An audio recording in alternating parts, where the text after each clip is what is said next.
Hello, everyone, and welcome to Last Week in Localization. My name is Gabriel Karandysovksy, and I'm joined here, and I'm a guest host, mind you. Our wonderful main host, Sarah Hickey, she's on well-deserved vacation. So for this episode and the next one, I'm stepping in for her. And I'm joined here by my wonderful colleague, Miguel Sepulveda. Hi, Miguel. Hey, hello, Gabe. How are you?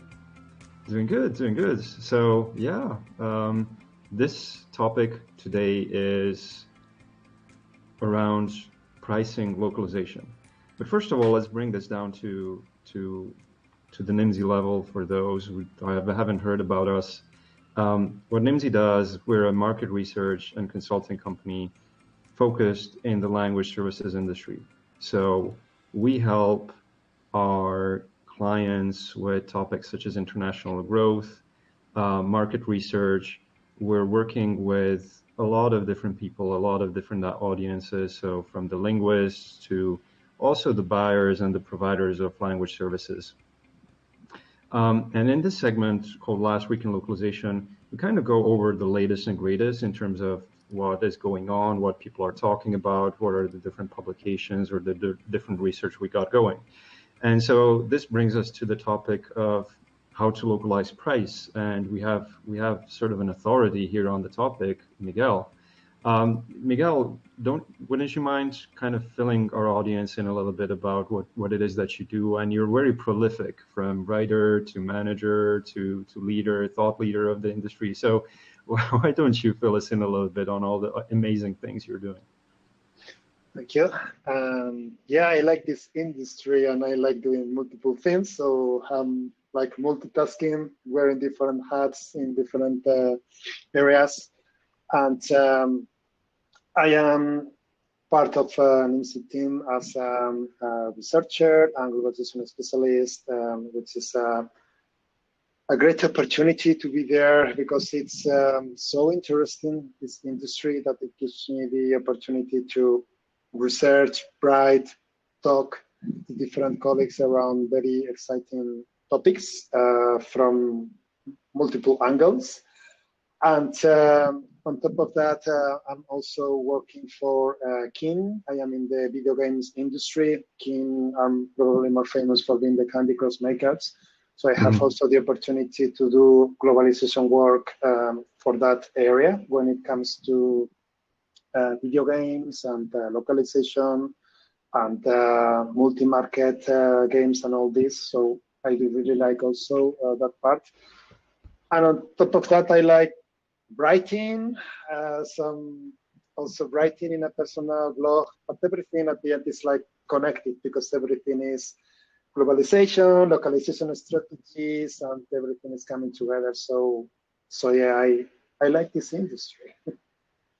Yeah, and you're very visible in it, and it's great to have you on the team. I'm personally enjoying it very much. So, but let's talk about today's topic then, and that is pricing localization. To me, it kind of looks like an afterthought for a lot of companies. Guide us through the concept of pricing localization. What is it? Why are we talking about price today?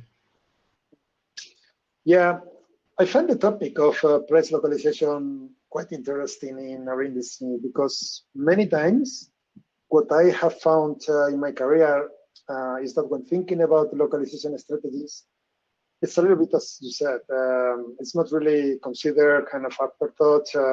The area of price localization is not usually at the top of the list of things to consider when we talk about global growth.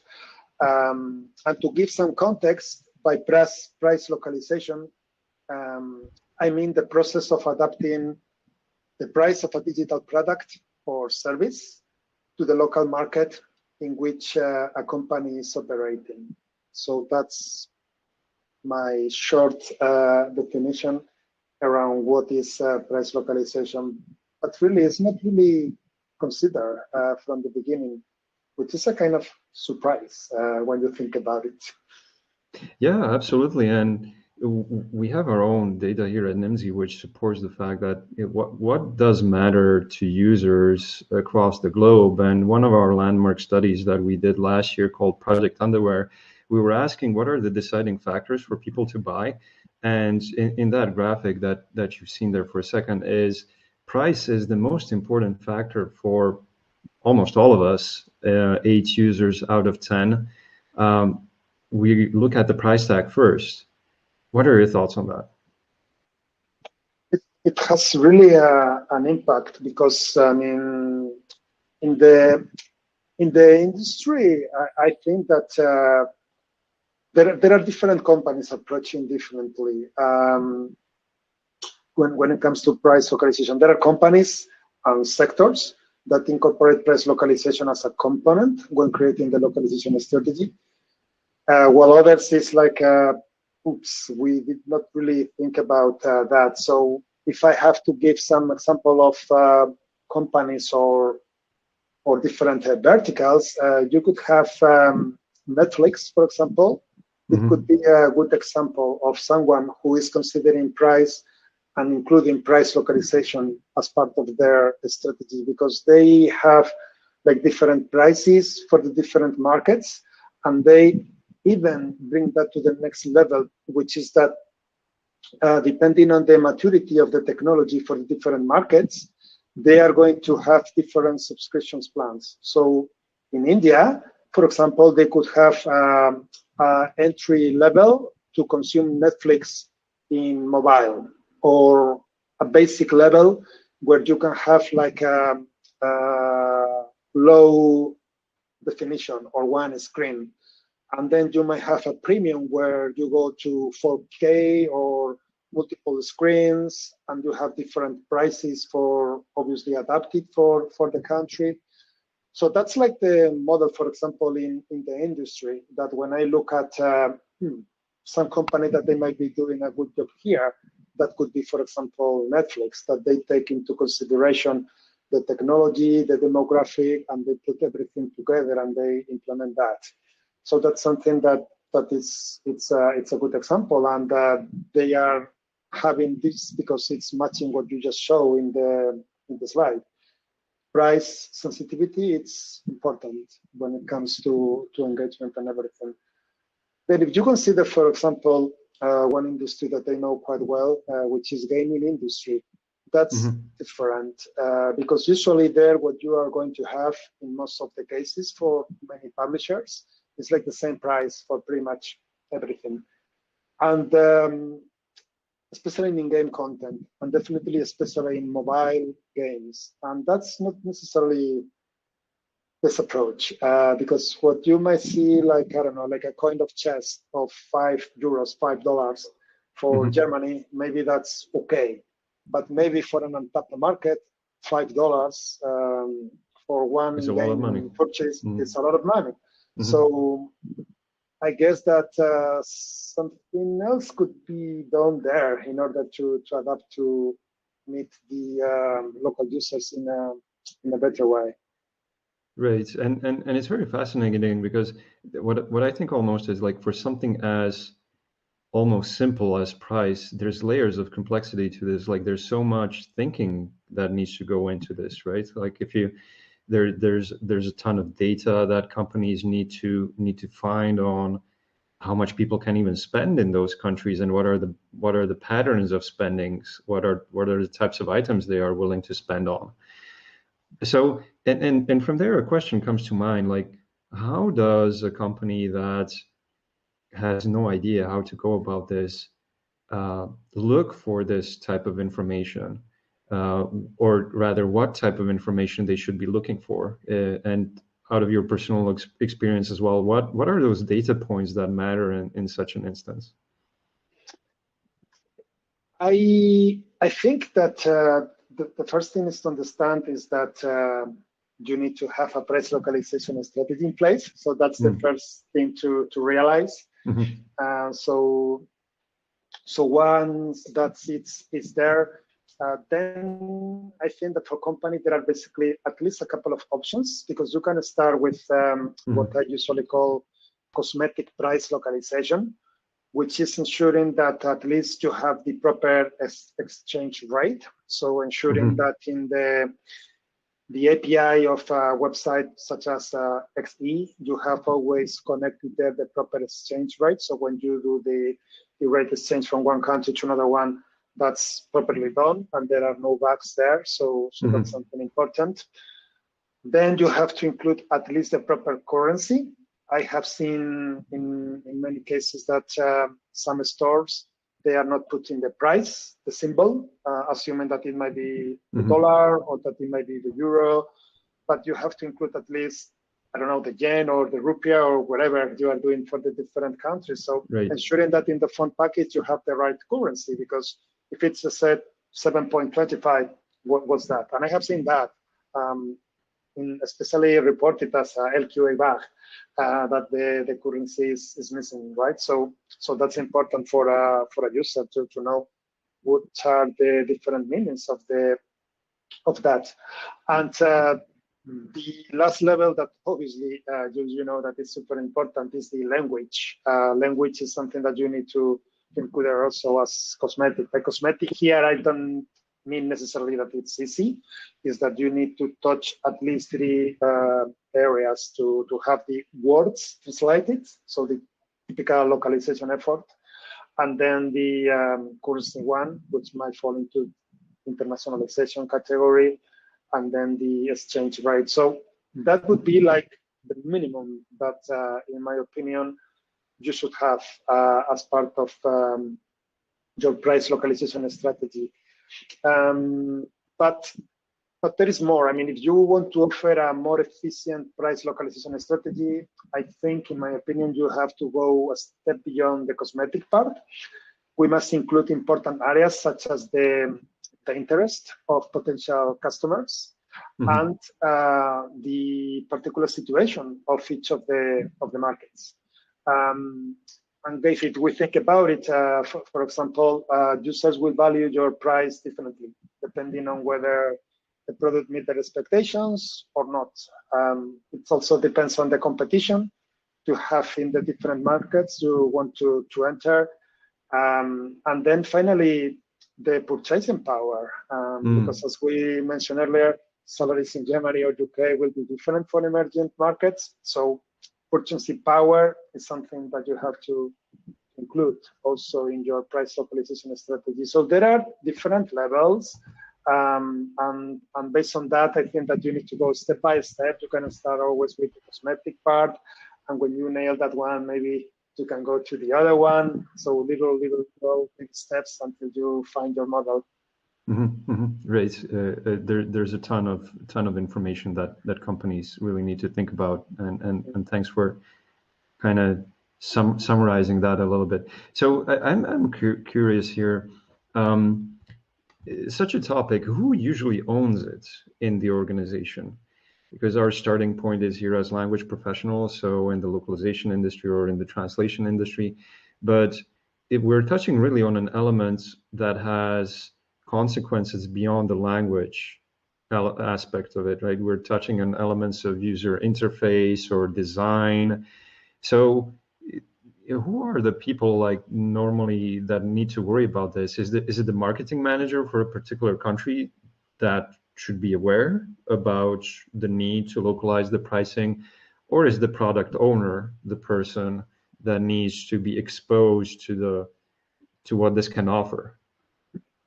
I think it's both, because one will be focusing on marketing aspects, such as the cost of user acquisition, or such as the cost of running a campaign in the different markets, or the KPIs expectations, how much money they want to make in each of the countries. So usually that will be coming from marketing, and they will have access to some sort of data, and they will have to compile and research other data, or contacting with companies that they already have data about market research and market sizing. So that will be one part that is coming from marketing.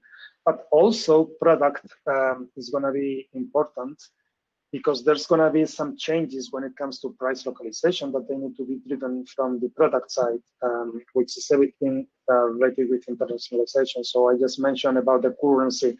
So currency and everything and all the tech part that we need to do that's going to be driven from the product side. So they need to go to work together. And what it's important is that it's clear which are the goals for the different markets, and then understand how marketing is going to be working together with product, and how product is going to feed back then to marketing. So yeah, together is better.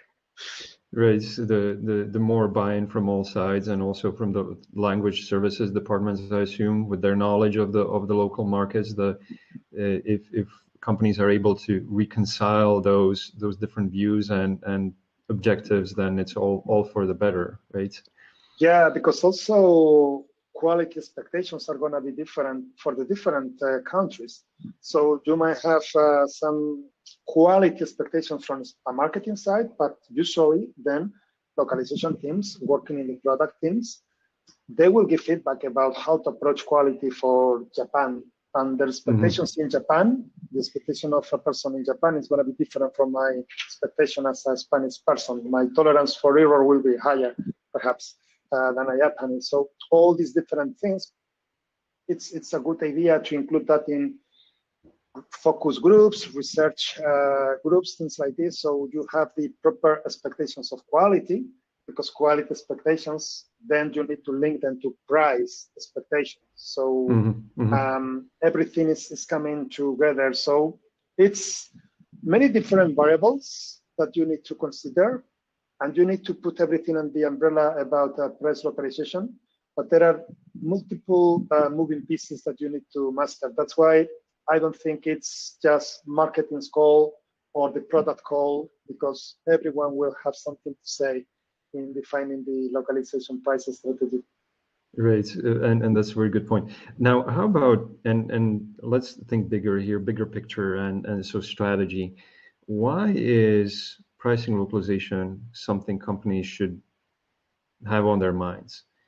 Is this a driver of growth if done properly? And we have a little graphic here that illustrates that. Like, what are the different levers for achieving growth? What is your perspective, Miguel? I believe that price localization should be part of any expansion strategy, because it is one of the engines that contribute to the global growth of a company. And when we talk about international growth, marketing teams usually measure the success of growth with metrics such as user acquisition, as we are seeing there, or retention, that we also see that one there. Obviously, these metrics are important. I will not be the one to argue that user acquisition is something, it's important. We have to monitor that. But the price of the product is also something to pay close attention, because if the price is not localized, or if it's not well aligned or calculated according to the purchasing power of each local market, then retention will be affected. If the product is perceived as expensive for a local market, it's practically impossible that in the long term metrics related to user retention will be. So that's why I think that all those levers that we have there in the slide, I think that they are all important. Pricing, it's an afterthought, but and usually it's still the case that more focus is on acquisition and more focus is on retention. But price needs deeply linked that, because otherwise retention will not happen. You will have a peak in 1 month, then it will stand the decline, because people will not be able to keep that well. Exactly. So it needs to be zoomed out and consider that it's important, and that adapting the price to the local market, to the local users, is the right combination. And so another thing that comes to mind here is, what about the risks? So the risk is practically of people not spending money. That's a concrete risk in the end, because the price is not adapted. But you touch on this a little bit in the in the article that you wrote as well, what about abandonment of cards, of paying cards? What are the risks there if the pricing method and the whole payment method is not adapted? What I have seen, and I see this even as a user or a buyer myself, is that in the moment that you are going to pay, it's important that the full experience is localized. We've seen in different reports that if it's localized, it feels better from a buying perspective because you trust more the site. The same it goes when it's adapted to the local currency, and if you perceive that is being adapted.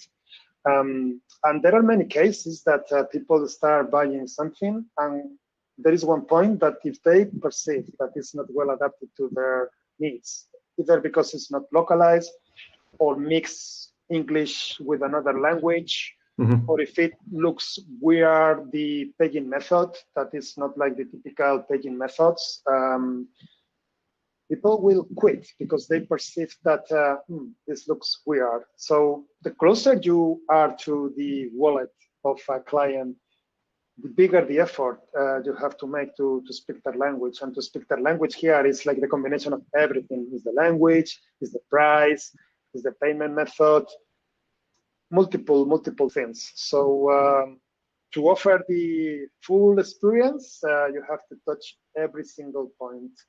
If you are missing one, still you might have some people buying, but you might leave money on the table. Exactly.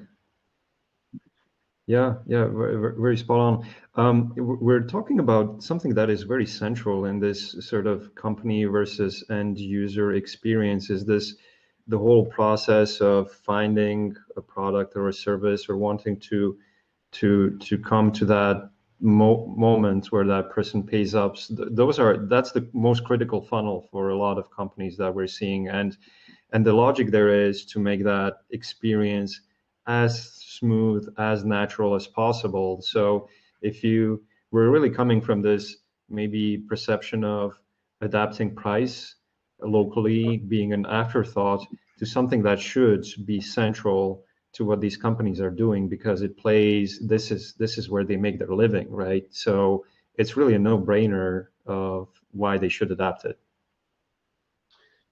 And at the same time,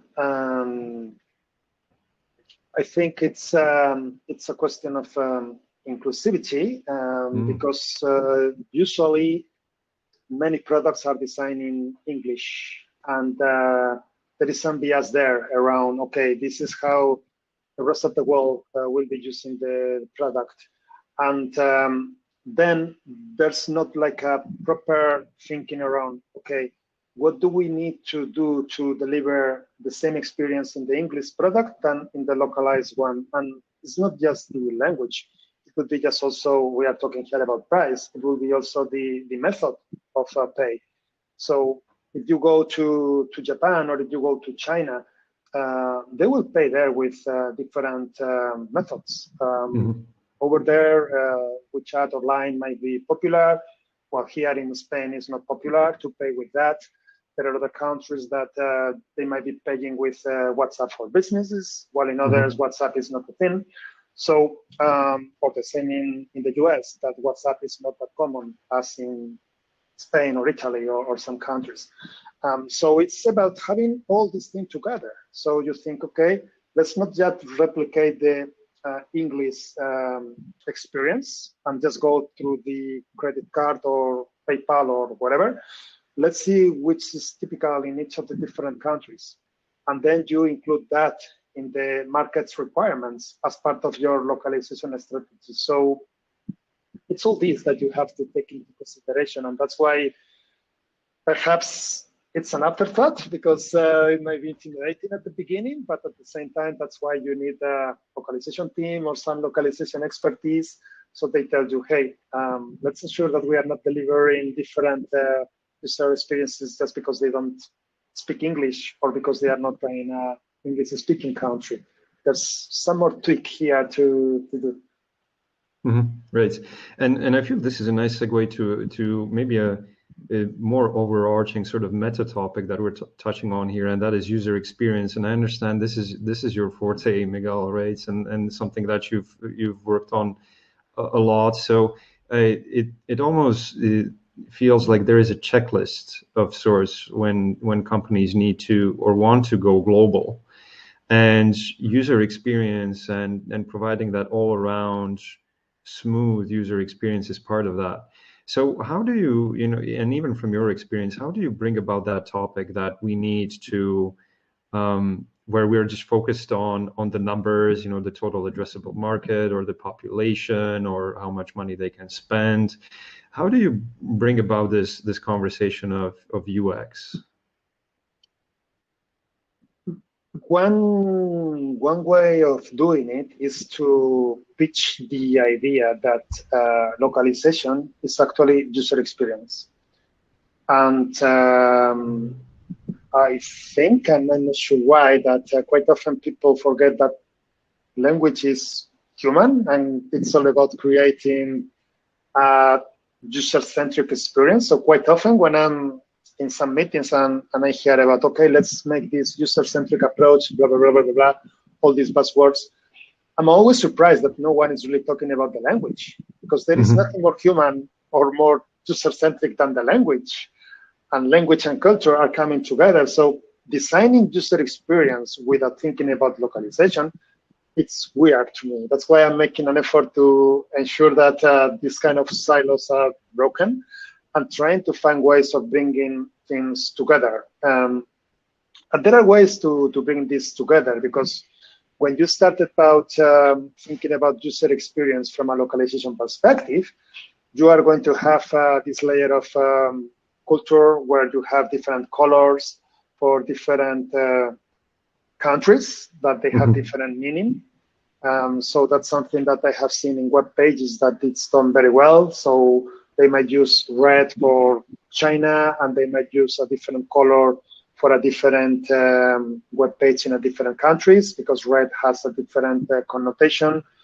They might use different pictures to illustrate that. So that's something also to consider, that you could think about, okay, why a picture is relevant. But I have seen that. I have seen that in cosmetic products, that they have different pictures for Asia than for Europe than for the States. So that's also localization, even if it does not look like localization, it's image localization. So you have to think into that also as part of the user experience.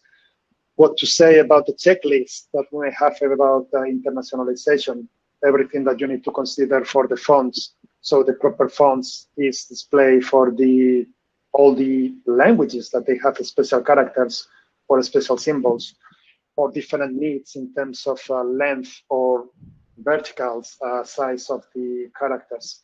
So that's why, again, as I mentioned earlier, that together is better with marketing and product. Here, together is better between content creators and localization specialists, because they're going to be creating some content, again, usually in English, but you would need to have some sort of guidance when it comes to the localizability readiness, about language inclusivity, because language English is easy in the sense that you don't have like a gender, and then you have masculine, feminine in Spanish or Italian, or even more complex in Russian or German with the neutral.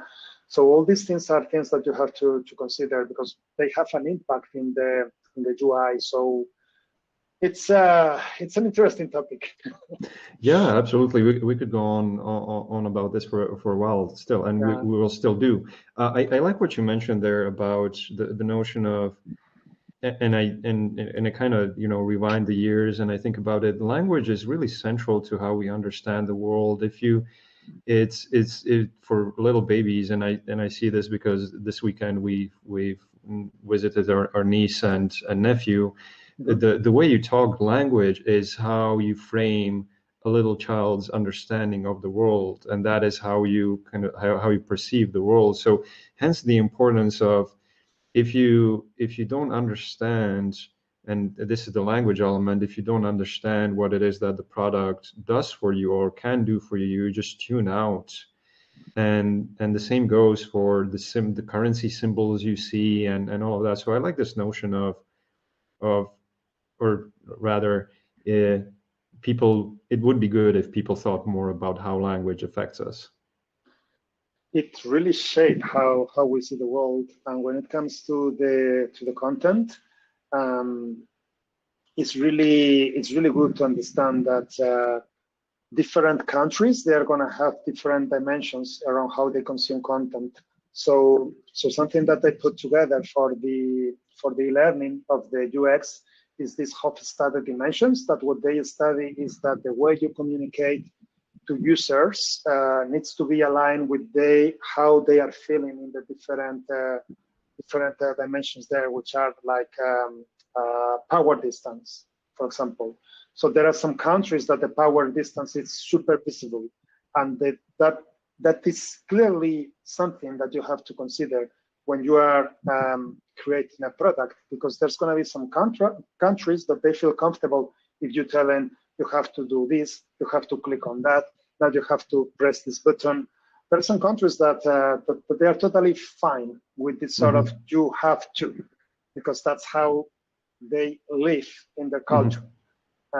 So that's fine. But if you take that approach to other countries, Scandinavians are a great example of this, where the pyramid is not that clear and where everything is a little bit more like a kind of flat, even in the relationship between the managers and the employees. There is not that sort of respect in the way of you do what I tell you because I'm the boss. That's not how it works there.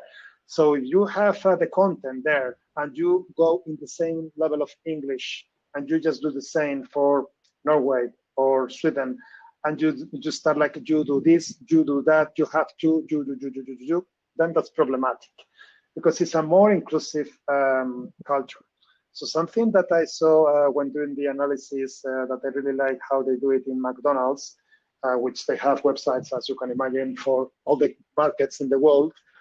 If you go to the Norwegian webpage and you read the copy, it's going to be super different from the one of Mexico or the one in the States. It's absolutely different, even if you go to the same section. So that's super funny to see. And also another dimension that I found interesting that it affects the copy, it's the sense of belonging versus individual countries versus collective countries. So if you are in a country which is more individual based, for example, in the United States, if you go to the page in the McDonald's, you are going to see a lot of things that you get it because you are somehow special, and you get this, and you buy this, and you get that. So it's everything like you. While right. in the and even in the design, you will see that there are not many references. But something interesting that I found is that if you go to other countries, that they are a little bit more collectives and that they fund, let's say, it's more put on the collaboration, like Mexico. Then you have like the Happy Meals and all these things are presented like something that you do together with your friends, with your family. Even you will see references in the web pages to share in Instagram, for example, as part of your little joy moments. And you will have also options to become part of the club in that country, because it's perceived that you need a tribe, you need your collective to be included there. And you will not see that in an individual country where it's more individual. So at the beginning, you might not think that all these kind of things might be related to user experience or localization.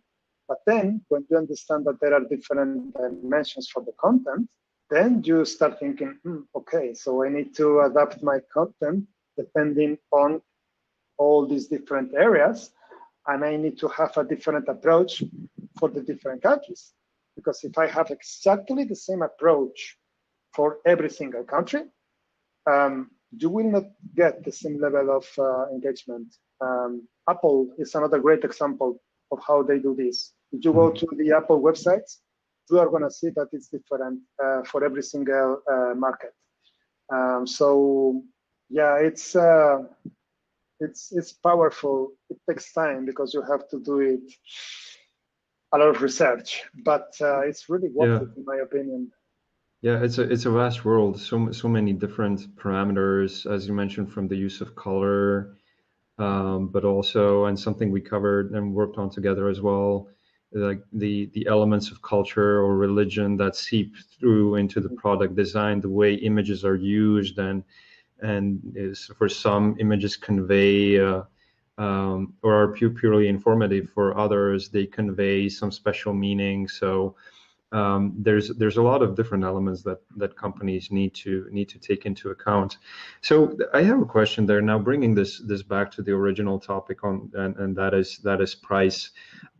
We talk about these differences, and maybe for us Westerners, or us at least Europeans, you and I, we are so used to seeing, or most of us seeing items or products in the same currency, or have the equivalence, or on the little etiquettes of the items have the different conversions to the different different currencies of Europe. But what are maybe, in your experience, some of the jarring examples of maybe in America or in the United States and in Europe, we are pricing products or services quite similarly, but maybe there are examples like that maybe in India or in Japan or Korea or Indonesia, that type of product does not hold that value in the eye of the customer.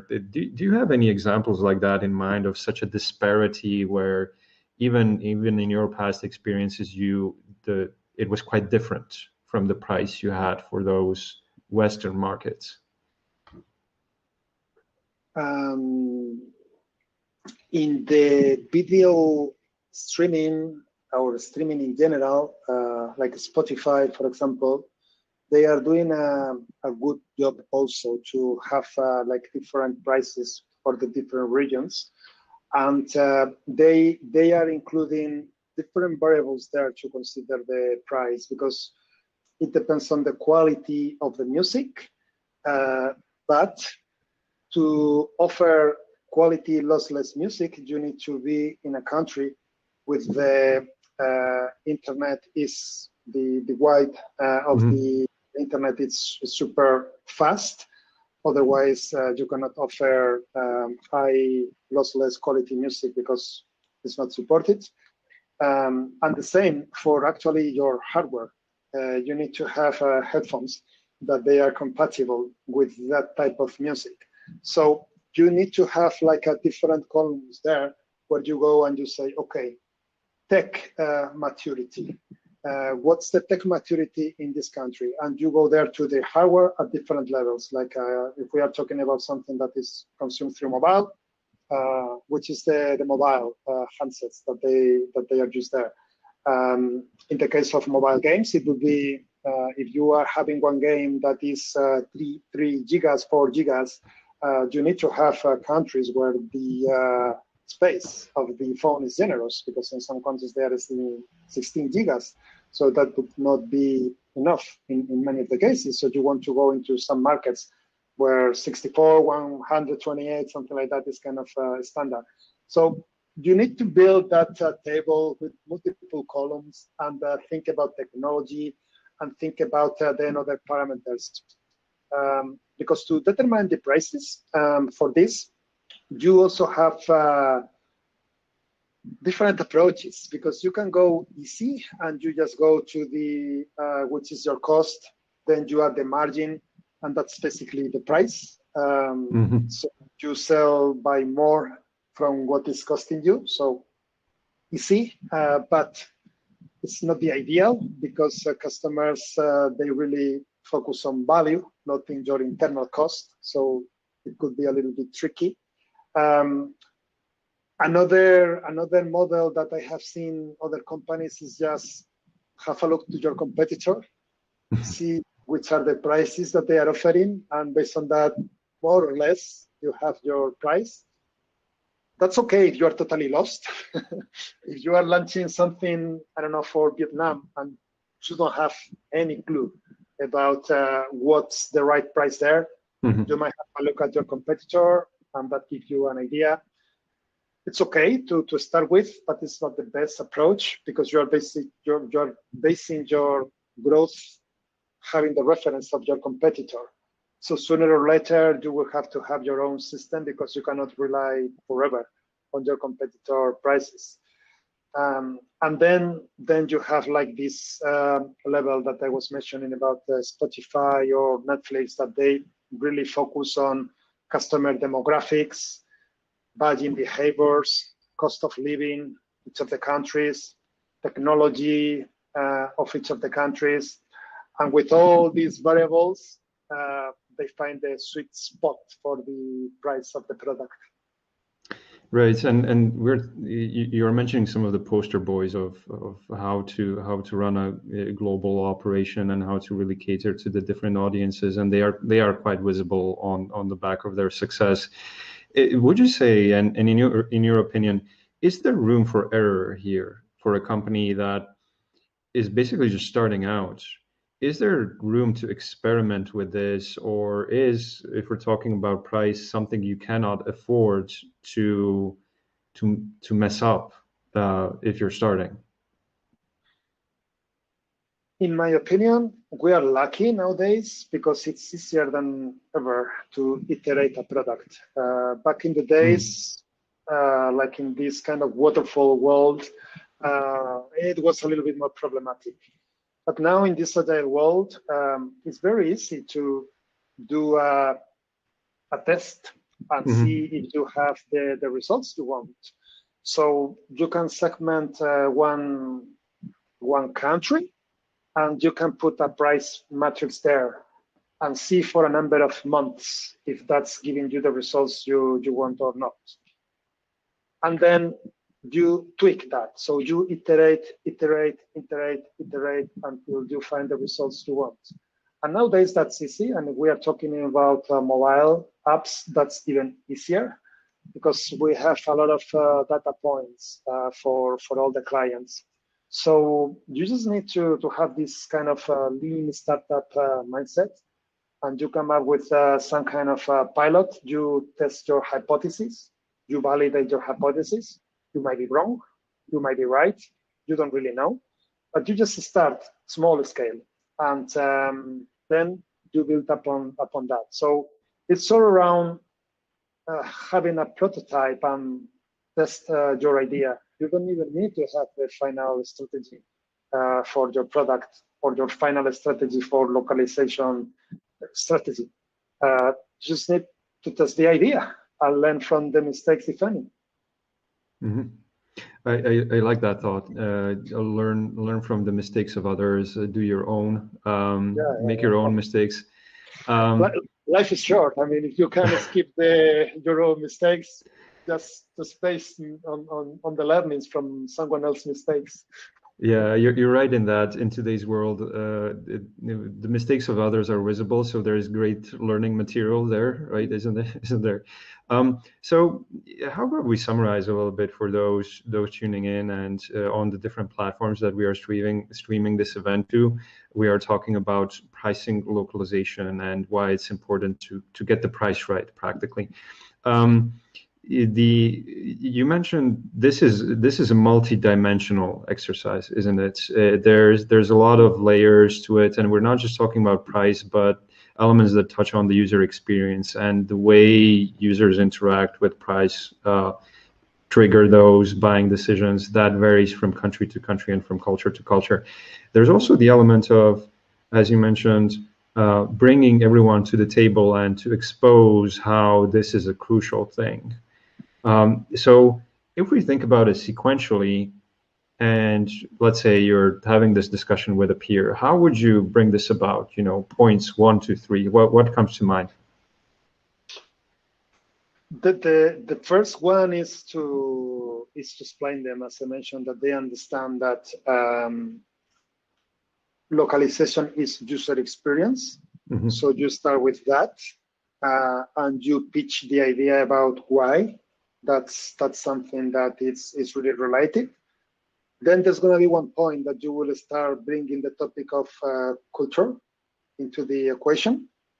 And then there's going to be one moment that you cannot really think about culture without thinking about price and values and currencies and all this. So little by little, you are bringing them into like, but why we cannot have like the same price of everything?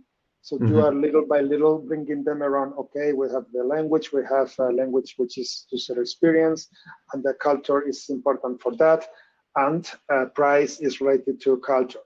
So once you have them there, I think that you need to start thinking about understand the market you want to enter. So there's going to be one point that you say, okay, how do we expand globally? Which countries, which markets we start with? So market sizing is something that you have to do there. Once you know your countries, you will have to start thinking about internationalization. So actually, you can do that in parallel because sooner or later you will have to have global code readiness.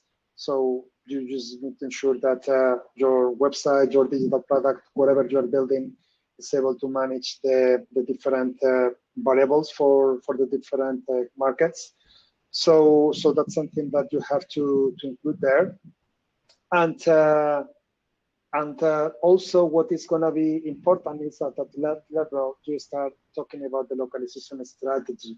And by localization strategy there, it's going to be everything that we know in the industry around, okay, who is going to translate this thing that we are doing? Who is going to manage the localization program? How much money we need for that? Which is the budget that we have here?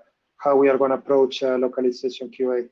Which is the technology that we are going to use for that? So it's a lot of things that you have to consider there. But the trigger for me is to pitch the idea in a powerful way. So everyone understand that you cannot remove a language from the equation of user experience, and that you cannot remove a culture component about customer-centric satisfaction. So it's like a Lego, little pieces that they are coming all together.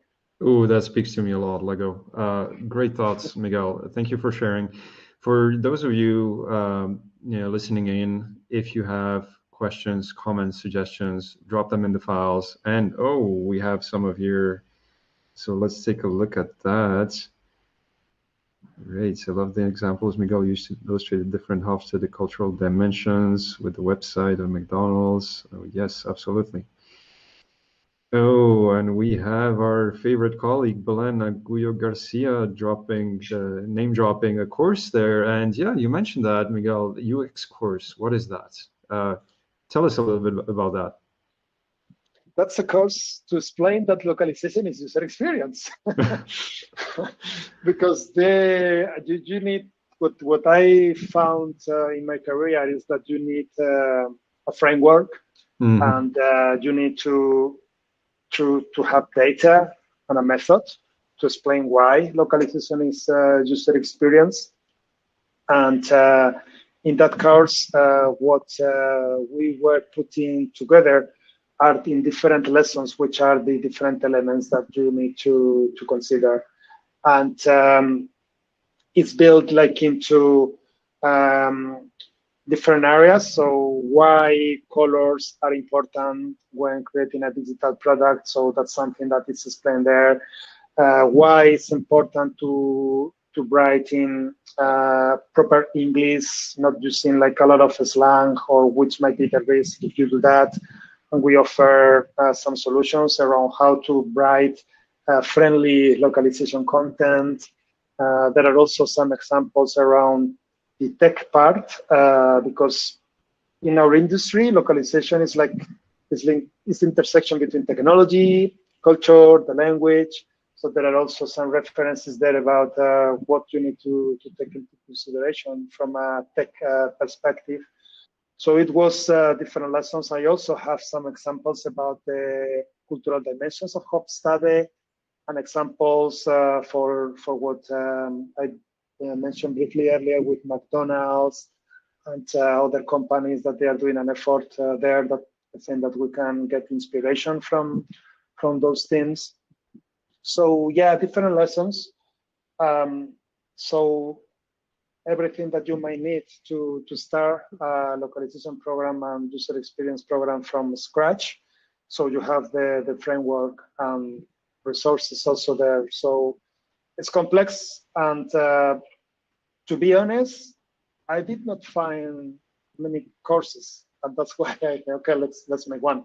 Because there is no really much out there. If you look about user experience, you have a lot. Mm-hmm.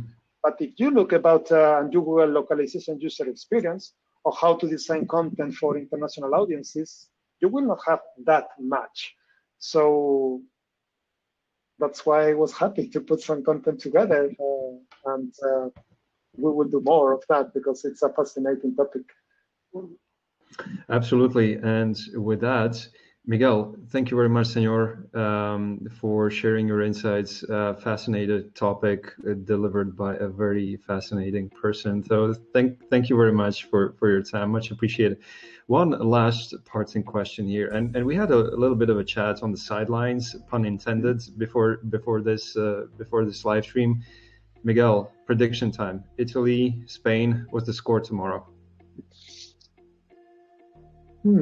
And for those of you who wonder, we're talking about the Euro 2020 happening in 2021, which is down to the semifinals starting tomorrow. So, Miguel, prediction time. Prediction time. Okay, let's be patriotic here. Spain in the penalties. Nice. Okay. I agree with you. It's going to come down to that. Miguel, thank you very much. This was last week in Localization, where we talk about what is going on in the industry, hot topics, publications, research, or events that are happening that merit their own dose of spotlight. So I was your host, or guest host this time, Gabriel Karandysovksy, joined by Miguel Sepulveda. Thank you very much. Thank you. Have a good one.